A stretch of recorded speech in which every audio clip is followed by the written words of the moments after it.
قل أعوذ برب الفلق من شر ما خلق ومن شر غاسق إذا وقب ومن شر النفاثات في العقد ومن شر حاسد إذا حسد.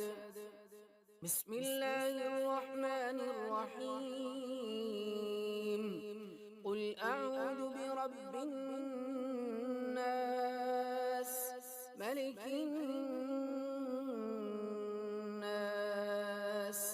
إله الناس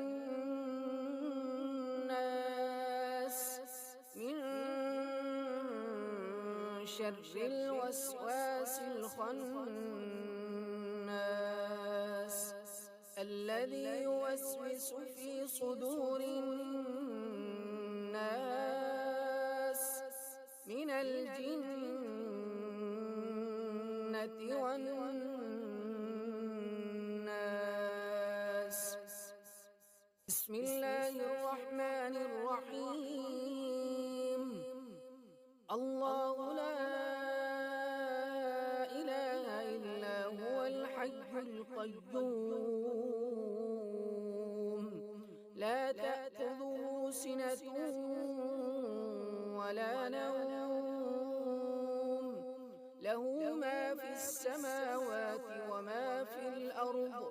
من ذا الذي يشفع عنده إلا بإذنه يعلم ما بين أيديهم وما خلفهم ولا يحيطون بشيء من علمه إلا بما شاء